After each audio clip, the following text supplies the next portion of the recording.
जय हिंद। आप सभी को शिक्षक दिवस की ढेर सारी शुभकामनाएं। आज के दिन हम भी अपने सारे शिक्षकों को नमन करते हैं जिन्होंने हमें पढ़ा लिखा कर इस काबिल बनाया कि आज हम यहाँ तक हैं। बहुत सारे शिक्षक हमारे बीच हैं और हमारे बहुत सारे शिक्षक और आपके भी शिक्षक जो अब इस दुनिया में नहीं, उनका स्वर्गवास हो गया। हम सबको नमन करते हैं कि किसी भी ज़िंदगी को देखिए, माँ बाप ज़िंदगी दे देते हैं, शिक्षक नहीं देंगे तो फिर वो ज़िंदगी नहीं रह जाएगी। फिर आपको वो ज़िंदगी संवारने के लिए एक शिक्षक की ज़रूरत पड़ती है। देखिए, समय और समझदारी दोनों बड़े अलग अलग चीज़ है, दोनों एक साथ नहीं होते हैं। जब समय रहता है तो समझदारी नहीं रहती है, जब समझदारी आती है तो समय निकल जाता है। शिक्षक यही काम करता है कि समय रहते आप में एक समझदारी विकसित कर देता है और आपको यह हुनर सिखाता है कि आप दुनिया को करके दिखाइए, क्योंकि दुनिया सुनना नहीं देखना पसंद करती है कि आपने क्या किया। जिंदगी में कामयाब होने के लिए याद रखिएगा, ये मायने नहीं रखता है कि आपने कितना किया, मायने ये रखता है कि आप कितना कर सकते थे।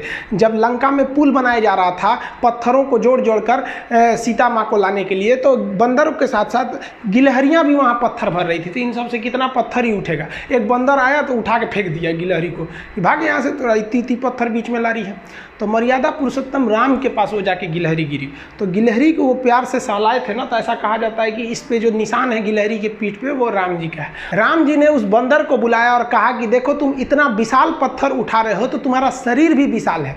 ये गिलहरी इतना बड़ा पत्थर उठा रही है जितना इसकी क्षमता है। तो आप अगर कामयाब होना चाहते हैं तो आप ये मत सोचिए कि आप हमने आज 8 घंटे पढ़ लिए या 8 घंटा मेहनत किए। आप ये सोचिए कि आप कितना कर सकते थे। और देखिए, जो सपने देखते हैं उनके लिए तो पूरी रात छोटी पड़ जाती है, और सपने पूरे करने वाले के लिए पूरा दिन छोटा पड़ जाता है। अगर आपके अंदर जिम्मेदारी है ना, तो आप यकीन मानिए आप चैन से सो नहीं पाएंगे।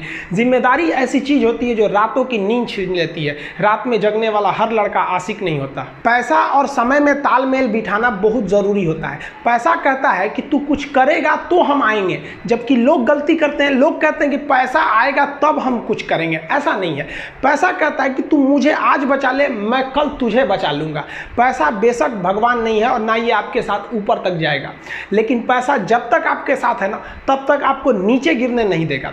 देखिए, पैसा जीवन में बहुत कुछ है, बहुत कुछ, लेकिन पैसा सब कुछ नहीं है। इंसानियत मायने रखने चाहिए। समय के साथ आप कभी खिलवाड़ मत कीजिएगा। दुख की बात यह है कि समय बहुत कम है, लेकिन सुख की बात यह है कि अभी भी समय है। लेकिन समय के पास इतना समय नहीं है कि आपको दोबारा समय देगा। वक्त नहीं लगाइए आपको यह निर्धारित करने में कि क्या करना है, वरना वक्त निर्धारित कर देगा आपका क्या करना है। हम सब की सबसे पहली जो शिक्षक होती है वो माँ होती है, इसलिए माँ का शिक्षित रहना बहुत जरूरी है। अगर कोई शिक्षित माँ है तो वो कभी भी अपने बच्चे को शिक्षा से दूर नहीं करेगी। मेरा ये हरगिज़ कहना नहीं है कि जिसकी माँ अशिक्षित है उसका बेटा पढ़ा लिखा नहीं होगा। मेरी माँ आज भी अनपढ़ है, आज भी उससे 1 रोटी मांगते हैं ना तो वो 2 रोटी दे देती है। दुनिया की सबसे अच्छा अलार्म जो होता है वो माँ होती है। आप कहिएगा सुबह 7 बजे उठाने के लिए, वो आपको 6 बजे ही उठा देगी और कहेगी बेटा 8 बज गया। आपको इस दुनिया में आपको सबसे बेहतरीन ढंग से जानती है कोई तो आपकी माँ। वो और दुनिया से आपको 9 महीने पहले से जान रही होती है। कहा जाता है कि मेरे नसीब में एक भी गम न होता अगर मेरी तकदीर लिखने का हक मेरी माँ को मिला होता है। माँ बचपन से पाल के बड़ी होती है। आइए यही ना है छोटका, बड़ा होके क्या बोलेगा, माई वाइफ माई लाइफ। गजब बबुआ, गजब। इतना उम्र पे छोड़ दी रहती माई ने तो कुत्ता नोच के खा गया रहता। बड़ा होके कहेगा माई वाइफ माई लाइफ। कभी भी माँ बाप से आप ऊंचे आवाज़ में बात नहीं कीजिएगा, वरना आपको शिक्षित कहलाने का कोई अधिकार नहीं है। और बाप जो होता है ना, बड़ा खुददार इंसान होता है, कभी बोल नहीं पाता है। माँ तो बोल भी देती है ना, बाप बोल नहीं पाता है। जेब खाली रहने के बावजूद मैंने बाप को कभी ना कहते नहीं देखा। इस दुनिया में बाप से रईस इंसान मैंने नहीं देखा। लेकिन इन दोनों को कहते हैं कि आप अपने बच्चे को जी जान से प्यार कीजिए, उसे सोने का नेवाला खिलाइए, लेकिन उस पर नज़र रखिए दुश्मन की तरह क्या कर रहा है, वरना एक दिन बिगड़ जाएगा। माँ बाप भी लड़कियों को भेजते हैं हॉस्टल में पढ़ने के लिए। हॉस्टल जाती है बबनी पढ़ने के लिए, हाथ में घड़ी नहीं, और उधर से जब आती है छुट्टी पे तो 3000 का सोनाटा का घड़ी पहन के मम्मी पूछती बबनी घड़ी कहाँ से, तो मेरी सहेली गिफ्ट दी है बर्थडे पे। आपको पता चल रहा है वो सहेली गिफ्ट दे रही है। इतना सहेली का गिफ्ट आ रहा है वहाँ पे। आप नज़र रखिएगा, वरना एक दिन आप ही पछताएंगे। पिता को भी हम ये कहना चाहते हैं कि आपके दिए पैसे से ही आपका लड़का बिगड़ता है। अगर उसे ज़रूरत 8000 की है, आप उसे 15000 देंगे तो जेन्युइन है, एक दिन वो आपका नाम खराब करेगा। पैसा ही इंसान को ज़्यादा बिगाड़ता है। उसको लिमिटेड दीजिए जितनी उसकी ज़रूरत है, उससे एक्सेस दे दीजिएगा तो वो फिर बिगड़ेगा।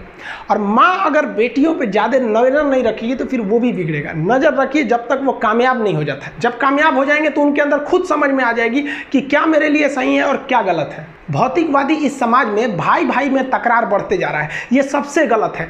रावण जैसा शक्तिशाली व्यक्ति हार गया क्योंकि उसके पास उसका भाई नहीं था, और राम जी ने रावण जैसे विशाल लंका के स्वामी को ध्वस्त कर दिया क्योंकि राम जी के पास उनके भाई लक्ष्मण का साथ था। इसलिए आप भाई भाई एक होकर रखिए। बड़े भाई का कुछ कर्तव्य होता है, आपको सबसे ज़्यादा त्याग करना पड़ेगा। बड़े भाई का कहीं पे भी, घर में कहीं पे भी पैसे लगेंगे तो ज़्यादा लगेंगे, मेहनत ज़्यादा लगेगा, सब कुछ आपको ज़्यादा करना पड़ेगा। ये दुनिया का दस्तूर है। और छोटा भाई है, उसे कभी भी बड़ों का सुनना ही पड़ेगा और आपको सुनना चाहिए। आपको भी एक बातचीत में एक लिमिट रहना चाहिए। बड़े को भी ये लिमिट रखना चाहिए कि हमें अपने छोटे भाई बहन को कितने लेवल तक डांटना है, लेवल से ज़्यादा नहीं डांटना चाहिए।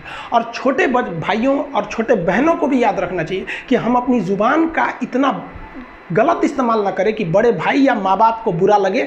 वो भले आपको कितना डांटे, लेकिन आप अपने आप के लिए एक लेवल बना के रखिए कि ये इतना लेवल के आगे नहीं जाएंगे हम। कुछ लोग भाई, अब बड़े भाई माँ बाप का जवाब दे देते, कहते ये करो, कहते नहीं करेंगे, क्या करेंगे। हद है भाई साहब, कोई कुछ नहीं करने वाला इस दुनिया में। मर भी जाओगे तो कौन पूछता है। एक तारा टूट जाने से आसमान सूना नहीं होता, लेकिन संस्कार विहीन व्यक्ति जानवर की तरह होता है। हम बहनों को भी कहना चाहेंगे, आप लोग के अंदर शिक्षा बहुत ज़रूरी है।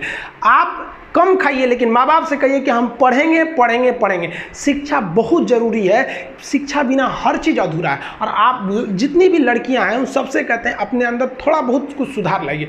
अपने आप को कभी दूसरे से कंपैरिजन मत कीजिए कि उसके पास क्या है हमारे पास क्या है। और एक चीज़ लड़कियों में जो सबसे ख़राब चीज़ होता है, आप कोई लड़की गुस्सा है या नहीं है ये चेक करना है तो आप उससे बस एक गिलास पानी मांग लीजिए। उसके पानी देने के स्टाइल से पता चल जाएगा कि गुस्सा है कि नहीं। पानी रख के यहाँ पे, अरे क्या मतलब बनता है। आप गुस्सा है, ठीक है, सब में होते हैं। जहाँ ज़्यादा रिश्ते रहते हैं वहीं इंसान गुस्सा होता है, लेकिन इसका मतलब ये क्या कि 2 दिन आपको मनोबल लगेगा। ये सारी ट्रेडिशनल चीज़ों को बदलिए, ये अच्छी बातें नहीं होती है। लड़कियों लोग को भी थोड़ा सा गंभीर बनिए। होता क्या है कि लोग कहते हैं ना कि एक लड़की को कोई बात अगर कह देंगे ना, दूसरे को मत बोलना, वो उसको भी बोलेगी और उसको भी ये बात बोल देगी, दूसरे उसको मत बोलना।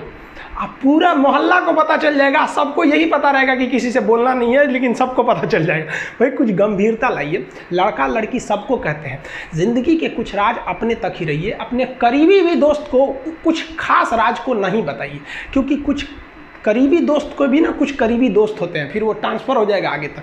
बहुत सारी चीज़ें होती हैं जिस चीज़ को आप शेयर नहीं कर सकते। घर की चीज़ें हो गई, बहुत सी ऐसी चीज़ें होती हैं। आजकल ना ये गर्लफ्रेंड बॉयफ्रेंड ना एक ठो ट्रेंड चल गया, अजब हाल है भाई साहब। एक बात हम आपसे कहना चाहते हैं, मेरे पैसे से अगर आप मोबाइल खरीद लीजिएगा तो अल्टीमेटली इकोनॉमिक्स के हिसाब से उस मोबाइल पर अधिकार किसका होगा? मेरा होगा, क्योंकि पैसा मेरा है।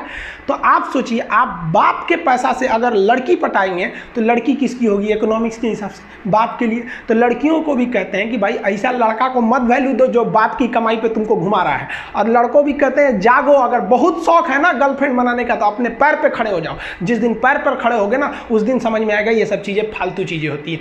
कई लड़के बेचारे का दिल टूट जाता है, उनका शरीर एम्बुलेंस की तरह हो गया है, घायल दिल लेके घूम रहे हैं। अरे फालतू ये सब चीज़ें। जीवन में किसी के लिए आंसू मत बहाइएगा, वो आपके आंसुओं के काबिल नहीं होगा। और जो आपके आंसुओं के काबिल होगा वो कभी आपको रोने नहीं देगा।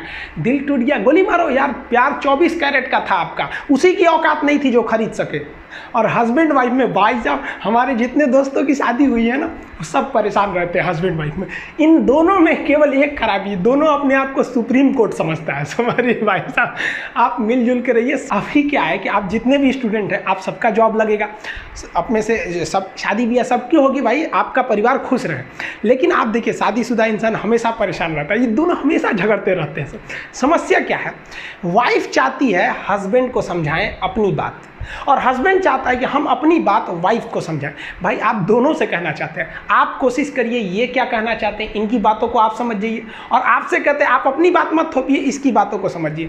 होता क्या है, लड़कियों को लगता है कि इनका हस्बैंड बाहर करता क्या है, ऐसे पैसा बरसता है, पेड़ पे से हिला के लेके चला। ऐसा नहीं है भाई, बाहर निकलिए फिर समझ में आता है ये कि बाहर जो आपके पिताजी या फिर आपके हस्बैंड या जो भी कमा के लाता है उसको कितना मेहनत होता है। और आदमी लोग को क्या लगता है, घर में तो कोई काम ही नहीं है, उठो नाश्ता बनाओ। हूँ। अरे भाई साहब, झाड़ू लगाने से सही नाश्ता बन तो जरूर जाता है, फिर उससे पहले कितनी तैयारियां करनी रहती है, कहाँ कौन सा सामान है, एक दिन बना के देखिएगा फिर समझ में आ जाएगा। फिर सब लोग खा लिए, फिर उसको साफ करो। सबका अपने अपने चीज़ जगह काम होता है।